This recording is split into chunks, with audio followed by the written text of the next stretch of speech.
16వ అధ్యాయము స్తంభదీప ప్రశంస.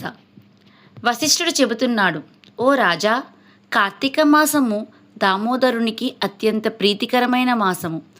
ఆ మాసమందు స్నాన దాన వ్రతాదులను చేయుట, సాలగ్రామ దానము చేయుట చాలా ముఖ్యము. ఎవరు కార్తీక మాసమందు తమకు శక్తి ఉన్న దానము చేయరో అట్టివారు రౌరవాది నరక బాధలు పొందుదురు. ఈ నెల దినములు తాంబూల దానము చేయువారు చక్రవర్తిగా పుడుతురు. ఆ విధముగానే నెల రోజులలో ఏ ఒక్కరోజు విడవకుండా తులసి కోట వద్ద గాని భగవంతుని సన్నిధికి గాని దీపారాధన చేసినెడల సమస్త పాపములు నశించుటయేగాక వైకుంఠ ప్రాప్తి కలుగును. కార్తీక శుద్ధ పౌర్ణమి రోజు నదీ స్నానం ఆచరించి భగవంతుని సన్నిధి యందు ధూప దీప నైవేద్యములతో దక్షిణ తాంబూలాదులు నారికేల ఫలదానము చేసిన ఎడల చిరకాలము నుండి సంతతి లేని వారికి పుత్ర సంతానం కలుగును. సంతానం ఉన్నవారు చేసినచో సంతాన నష్టము జరుగదు. పుట్టిన బిడ్డలు చిరంజీవులై ఉందురు. ఈ మాసములో ధ్వజస్తంభమునందు ఆకాశ దీపమును ఉంచిన వారు వైకుంఠమున సకల భోగములు అనుభవించుతురు.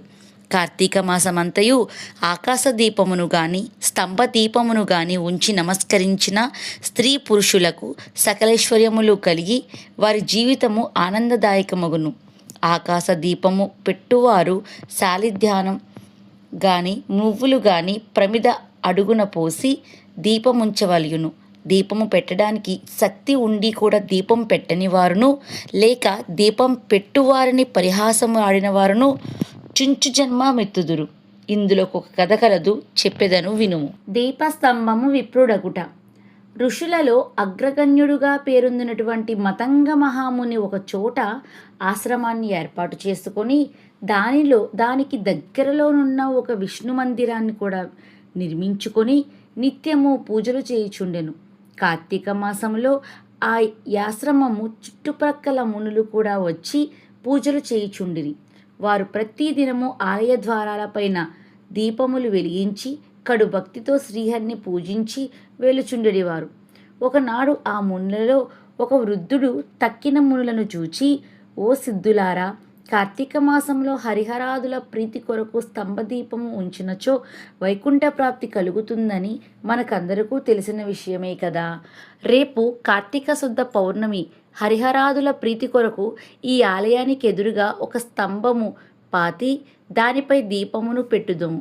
కావున మనమందరము అడవికి వెళ్ళి నిడుపాటి స్తంభము తోడుకొని వత్తము రండు అని పలుకగా అందరూ పరమానందభరితులై అడవికి వెళ్ళి చిలువలు పలువలు లేని ఒక చెట్టును మొదలంతా నరికి దానిని తీసుకొని వచ్చి ఆలయంలో స్వామికి ఎదురుగా పాతిరి. దానిపై సాలిధ్యానము ఉంచి ఆవు నేతితో నింపిన పాత్రను దానిపై పెట్టి 5 ఒత్తులు వేసి దీపం వెలిగించిరి. పిమ్మట వారందరూ కూర్చొండి పురాణ పఠనము చేయుచుండగా పేలమని శబ్దము వినిపించి అటు చూడగా వారు పాతిన స్తంభము ముక్కలై పడి ఉన్నది. దీపము ఆరిపోయి చెల్లా చెదురై పడి ఉంది.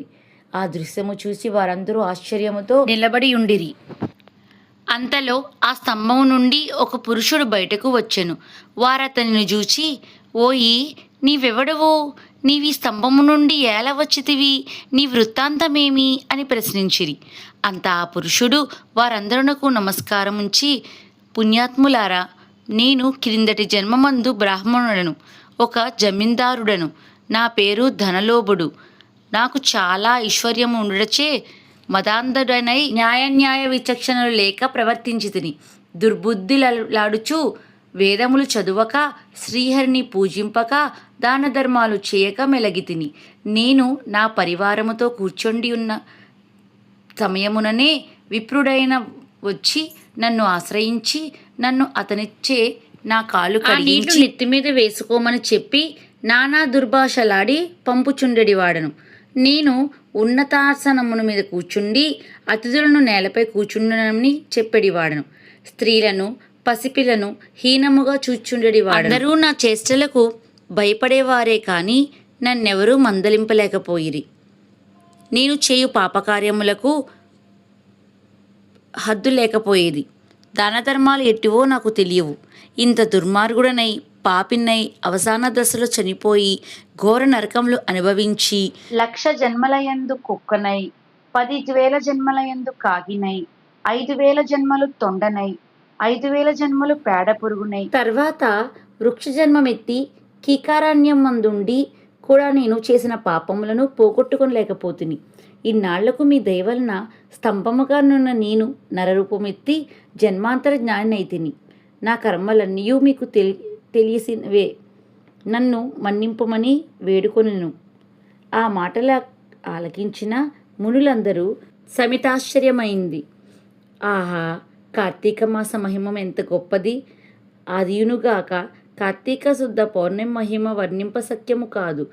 కర్రలు, రాళ్ళు, స్తంభములు కూడా మన కండ్ల ఎదుటే ముక్తి నుంచున్నవి. వీటన్నింటికన్నా కార్తీక శుద్ధ పౌర్ణమి ఆకాశపు దీపముంచి మనుజునకు వైకుంఠ ప్రాప్తి తప్పక సిద్ధించును. అందువలననే ఈ స్తంభమునకు ముక్తి కలిగినది అని మునులు అనుకొంచుండగా ఆ పురుషుడు ఆ మాటలు ఆలకించి, ముని పుంగవులారా, నాకు ముక్తి కలుగు మార్గం ఏదైనా గలదా? ఈ జగంబున ఎలవారకు నిటుల కర్మబంధము కలుగు మార్గం ఏదైనా ఉన్నదా? ఈ జగంబున నెల్లరకు నిటుల కర్మబంధము కలుగును, అది నశించుటెట్లు? నా ఈ సంశయము బాపుడని ప్రార్థించెను. అక్కడున్న మునీశ్వరులందరూ తమలోనొకడగు అంగీరస మునితో, స్వామి, మీరే అతని సంశయము తీర్చగల సమర్థులు కాన వివరించుండని కోరిరి. అంతా నాంగీరసుడిట్లు చెప్పుచున్నాడు. షోడశాధ్యాయము 16వ రోజు పారాయణము సమాప్తం.